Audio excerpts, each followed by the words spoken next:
hay momentos en la historia que lo cambian todo, ¿no? Que son como un antes y un después. Pues el viaje de Cristóbal Colón en 1492 es sin duda uno de ellos.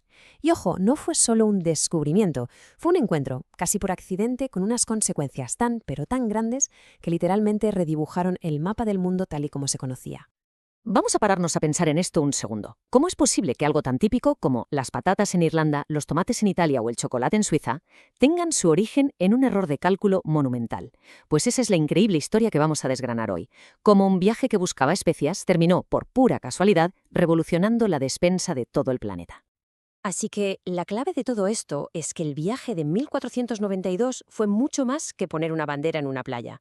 Lo que hizo fue desatar una reacción en cadena que lo cambió todo. La política, la economía, la cultura y hasta la biología a escala mundial. Un auténtico punto de inflexión en la historia.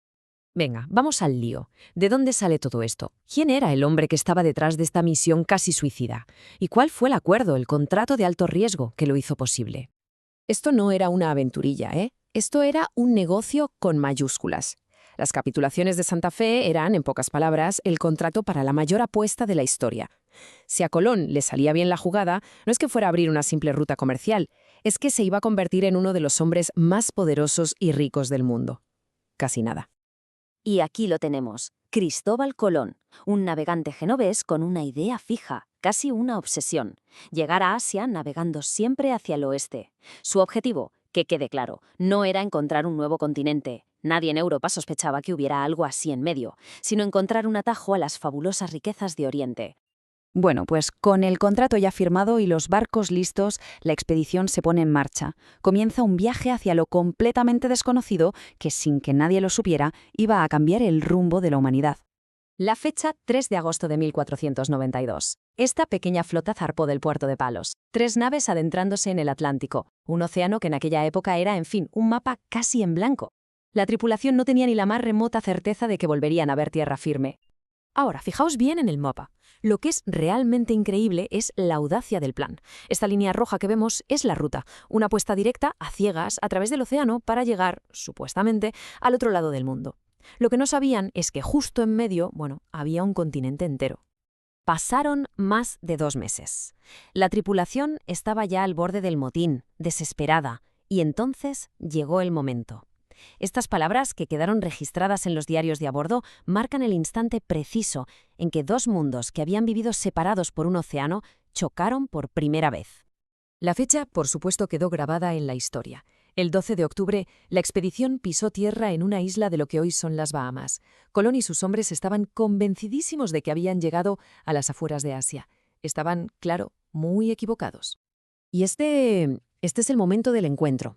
2 ramas de la humanidad que se habían desarrollado de forma aislada durante miles y miles de años se encontraron cara a cara por primera vez. Un instante que tuvo que estar cargado de asombro, de confusión y de unas consecuencias que nadie en ese momento podía ni imaginar.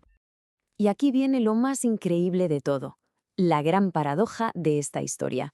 A pesar de que hizo 4 viajes en total, Cristóbal Colón nunca supo la verdadera magnitud de lo que había hecho. Murió convencido de que las tierras que había encontrado eran parte de las Indias. De ahí, por cierto, que llamara indios a sus habitantes. Claro, la noticia del descubrimiento no tardó en llegar a Europa, y lo que provocó de inmediato no fue una celebración, sino una crisis política de primer orden.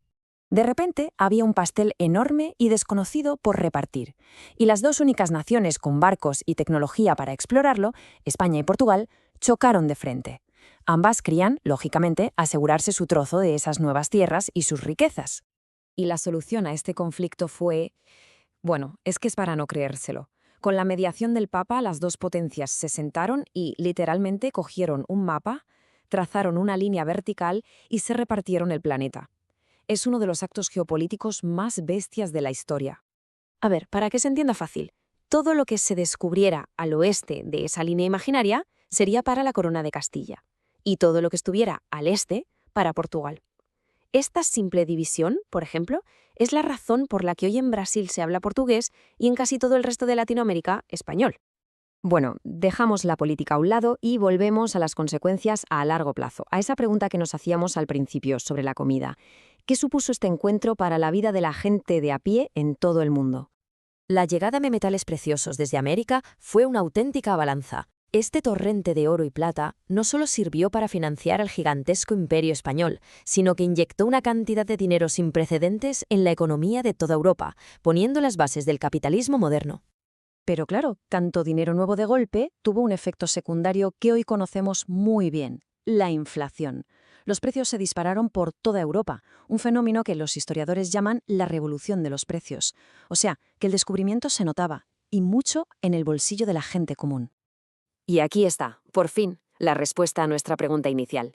Esto es lo que se conoce como el gran intercambio colombino. Productos que hoy nos parecen de lo más normal cruzaron el Atlántico en ambas direcciones. ¿Alguien se imagina la cocina italiana sin tomate? ¿O la gastronomía española sin la patata? Pues antes de 1492, así era. Tras ese viaje, el mundo, literalmente, adquirió un sabor completamente nuevo. Y así cerramos el círculo, volviendo a la figura de Colón. El hombre que, sin querer, inició esta transformación global sin precedentes, murió sin ser consciente de lo que había hecho. Su búsqueda de una ruta a Asia terminó por revelar un continente entero, un error de cálculo con unas consecuencias que, más de 500 años después, todavía resuenan. Y todo esto nos deja con una última reflexión. La historia de Colón es el ejemplo perfecto de cómo nuestras acciones pueden tener resultados totalmente imprevistos y de una magnitud que ni siquiera podemos imaginar. Lo que nos obliga a preguntarnos, ¿cuál es la mayor consecuencia no intencionada de la historia? La respuesta, quizá, se sigue escribiendo a día de hoy.